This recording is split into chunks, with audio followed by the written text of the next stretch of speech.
Hi guys, David here. In today's video, I'm going to show you some easy to make woodworking jigs that you should know about.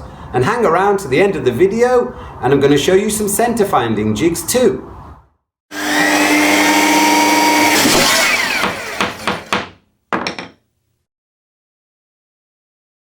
Okay, so now here's a couple of other jigs I want to show you.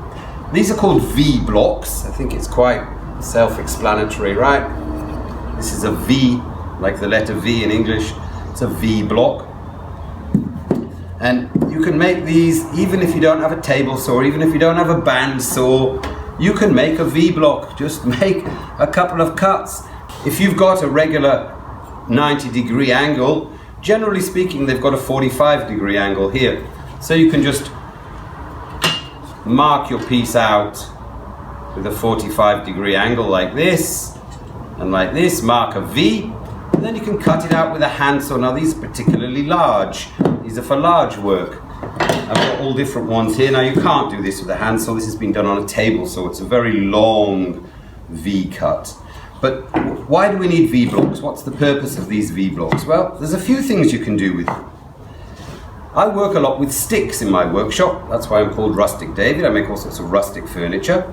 And when you're working with sticks, quite often you need to drill holes where a nail, a tenon, goes into a hole, a mortise. So you've got this mortise and tenon joints that are round, and you need to drill holes in the stick. So to hold the stick, you can put it in a V block. Then you can take a drill, and you can know that you're pretty much in the middle of the stick like this. You don't have a vise or anything, but the stick is now nice and firm and secure, and it's not going to whiz around when you start drilling it. So,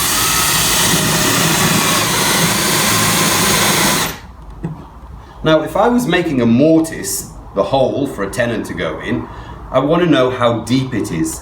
So what you might want to do is take a little piece of tape, measure how long, how deep is your mortise.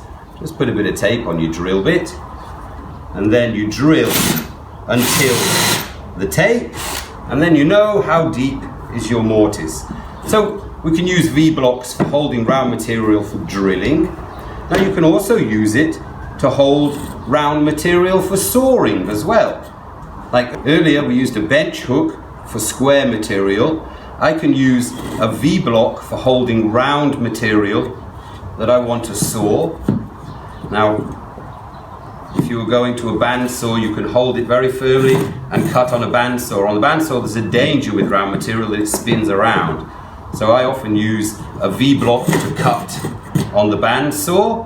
And this really, really long one, I also use it on a bandsaw. I know you don't all have a bandsaw and it's not relevant, but those of you that have a bandsaw, I push this onto the blade of the bandsaw. It's been cut up the middle here. And then I can take round material, and if the saw blade's here, I can cut it right up the middle.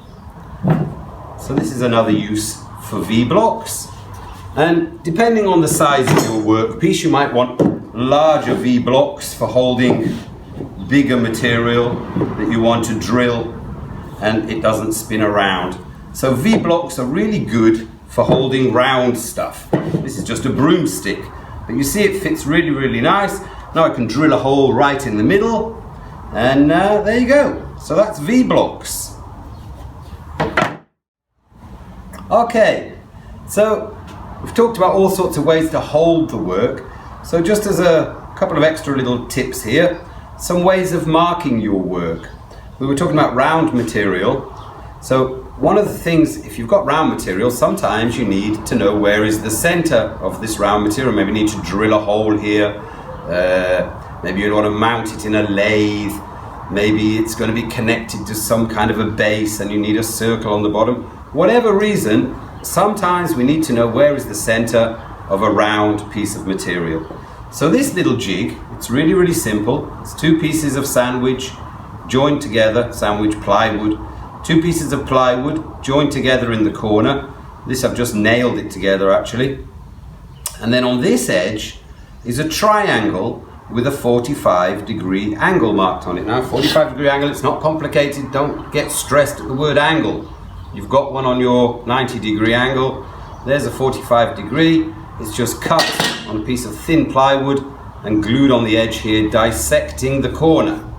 Okay, so I take this little jig, I place it on my piece of round material, I make a mark, I turn it around, I make another mark, and now we've got a cross in the center of the material. So there we are. I placed the jig on the work, I made a mark, rotated the work, made another mark, and now I've got a cross in the center of the work. Okay, so here you go guys. Here's another type of center finding jig.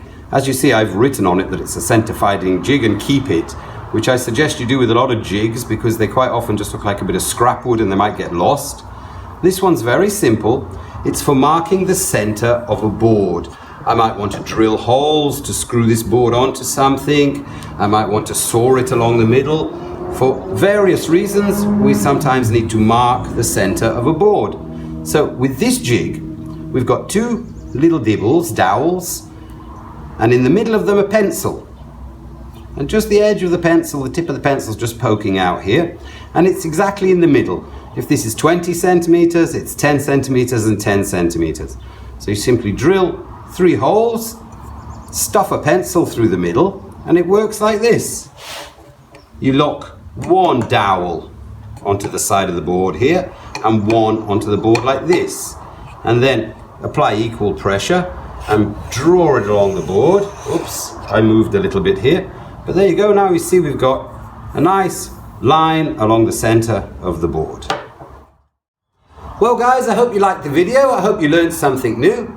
Thanks for hanging on till the end, and I'll see you in the next video. If you liked it, please like, subscribe, and if you ring that little bell, you'll get notifications every time I put up a new video. I'm posting videos every week. All the best. Bye for now.